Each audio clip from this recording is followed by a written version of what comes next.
Guys, thank you again for tuning in to the Black Lad Travel. Today, I'm taking you through the hood. The hood, so expect to see some craziness. Some things I won't show, because I always feel like you've always got to be respectful, regardless of, people's living conditions, working choices, all of that stuff. So I'll try as much to not show faces and all of these things. But yeah, peace, man. And don't forget to like, share, and subscribe. And I hope you're enjoying this Colombia tour. Gracias, amigos. It's a bit early at the moment, so the stalls and all that stuff ain't fully set up, which is good. So I can easily navigate and I can keep my camera quite safe. Actually, I'll tell you one thing. Best thing about Colombia, me being darker skin, don't really get that much trouble. But I just always have to keep my mouth shut so they don't clock the English accent. Always. Man with my new Air Forces. Don't say nothing. Don't ask questions.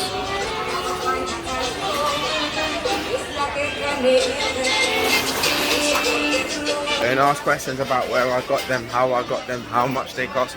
Just know it's drip central. Find a lime juice anywhere. Absolutely struggling. Even my lime juice people are not even awake. What's going on? I found my lime juice.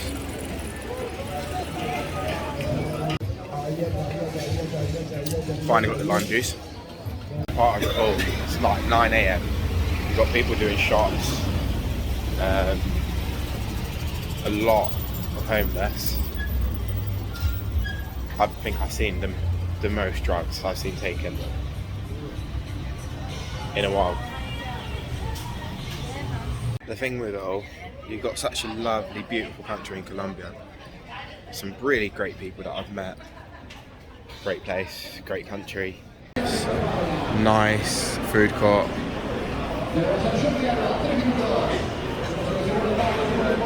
Watch the game as well. Not bad, not bad. Still early, so I'm thinking to get something healthy.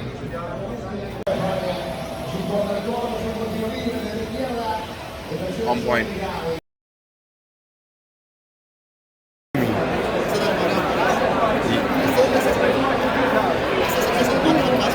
Smash it.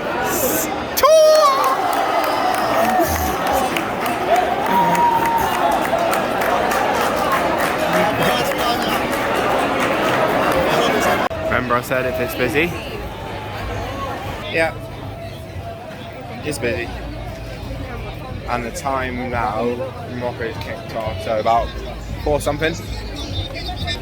Busy hours. It's mad.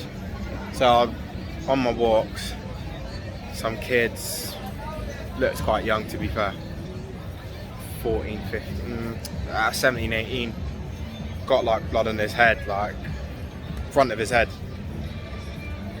just pouring out. Girls are obviously trying to comfort him. He's like, no, I'm fine, I'm fine.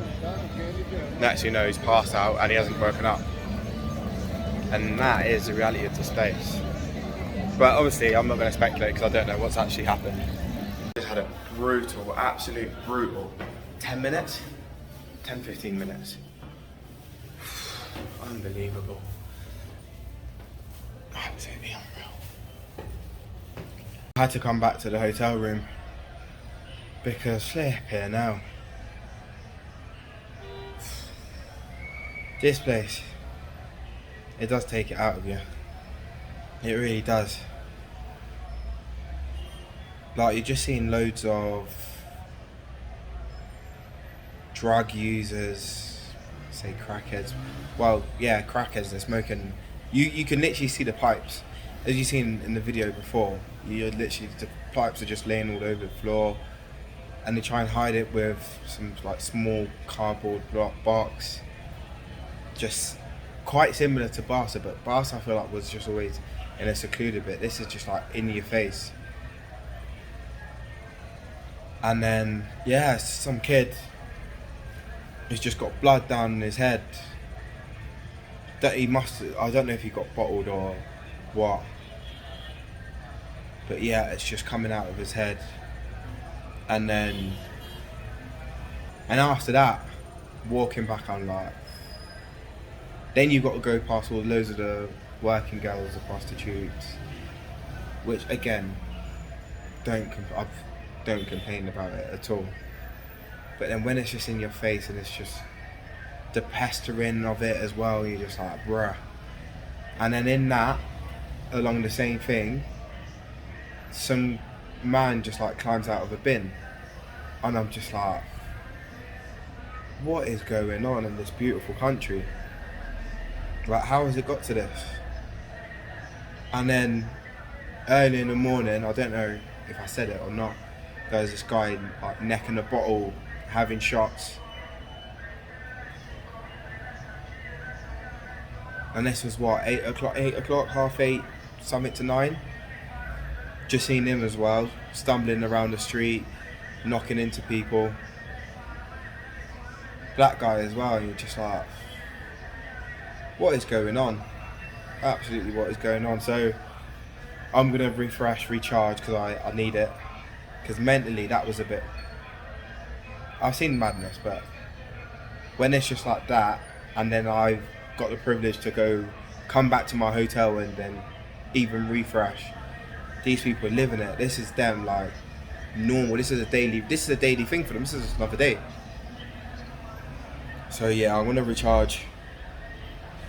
I'm gonna be doing something later, which I will hopefully share more of that. And you can hear the busy streets as well. I'm right on like the main street. Let me show you now. And this is the hotel. And this is the hood.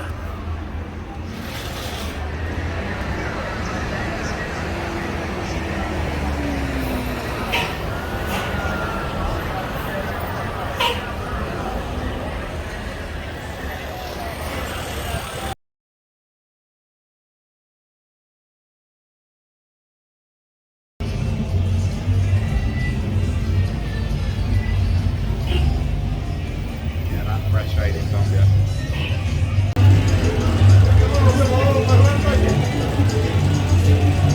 In Medellin. Nice. I feel better now, man. All the politics of that.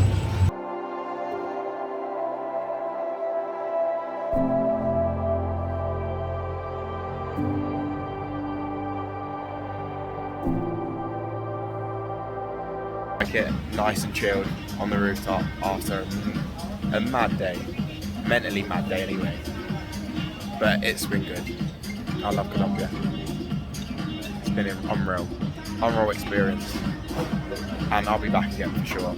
I'll definitely be back in this part of the world. Still more countries to hit, but nah, Colombia has a special place in my heart for sure.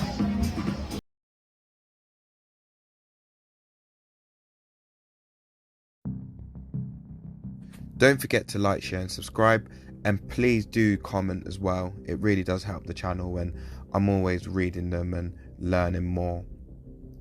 But we move on to Comuna 13. In the 80s and 90s was one of the most dangerous places in Medellin due to the drug trafficking, extortion, murder, kidnapping, you name it. One of the main reasons was because of where it's positioned, where it was situated, on a hillside, making it easy for people to spot the police and avoid them. Let's get into this. Doing up tourist now, guys, in one of the most dangerous neighbourhoods. Well, it was 20 years ago, but now it's really safe. So I'm going to take you through a few hoods, speak to you more about them as well.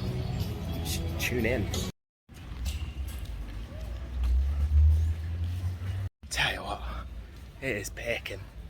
So don't forget to like, share and subscribe, because I'm doing this for you guys, so you can watch it comfort of your home, on the move, and I'm here baking, catching a cheeky tan. We have 3 different illegal groups in this country. Yes, and then we got something that we call narco traffic in this country. Yes, and I want to explain you, yes, both of them. Yep. The first illegal group we got in Colombia is called guerrillas. Guerrillas is a communist, extreme left rebels who fight for communist political ideologies. right? That was the first one. Second illegal group we got in Colombia is called narco traffickers. Narco traffickers are those guys who do illegal drug selling. Yes, they don't have any ideology. They are not left, they are not right. Yes? The third illegal group we got in Colombia is called paramilitaries. So paramilitaries is the extreme right rebels in Colombia and the biggest enemies of the communist rebels in this country. Yes, so we got extreme left rebels, guerrillas, we got extreme right rebels, paramilitaries, and then we got narco traffickers in this country. You guys understand that? That's not the problem. The problem is not that we have two groups. The problem is that we have narco traffic money. I don't know if you guys know this. Colombia is the biggest producer of something that we call cocaine. Yes, and this is really, really big and expensive drug around the world. This means that we make a lot of money by doing cocaine. You know how much money Colombia make every single year doing cocaine? Now really, this is how much money we make. I don't know if you guys know this, but coca is a really difficult plant to grow. Yes, we need the Andes region. Coca only grows on the Andes region. And not every country with the Andes grow coca. Yes, actually, we need the Andes region and we need some environmental conditions to grow coca. Bolivia, Peru, and Colombia are the only three countries in the world that can actually produce coca in a really massive way. Colombia produce and export 70% of the world cocaine. You know what this means? Colombia is responsible of every 7 grams of 10 grams that we have of cocaine in the world. You know how much money is this for Colombia? That's a really big tons of money that we make every single year. Listen to this. In the 80s, every single year, Colombia used to make approximately $3 billion US just doing drugs in other countries. In the 90s, that was a little bit more, and we were making approximately $5 billion US just doing drugs in other countries. Yep. Many people think that this market is going down. Actually, this market is going way up. Do you know how much money we did last year doing cocaine in this country? Last year, Colombia made approximately $9 billion US just doing drugs in other countries. Do you know how much money is this? That's a lot of money. You know what happened with this money? This money goes into the guerrillas, into the paramilitaries, and into the gangsters. One of the biggest promoter of civil war that we got in this country is cocaine money.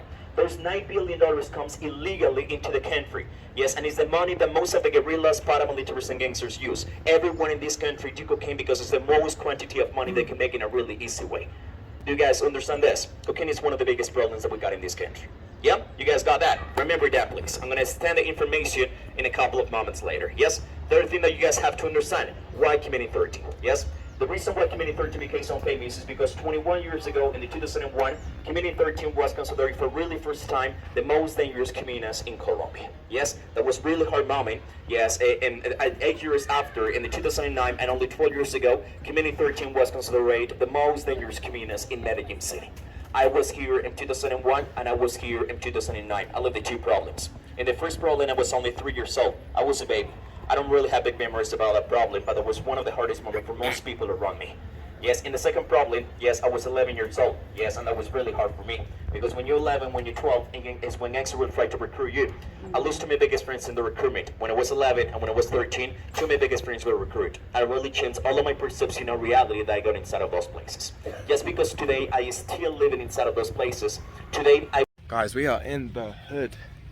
Comuna 13. And the reason why it was so dangerous is all to do with the coastlines and having access to the coastlines, which is actually crazy. The government tried to, like they've done a bit in England, is have the poor, having the rich people mixed with the poor people. Doesn't work.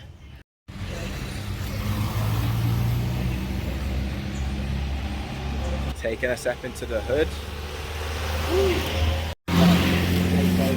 Most difficult one to build because the inclination was really good.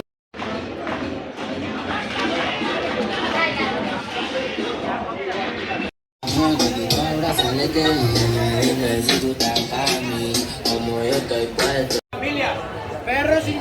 at this. Don't forget to like, share and subscribe for more content, more trips, more everything. Love the support already.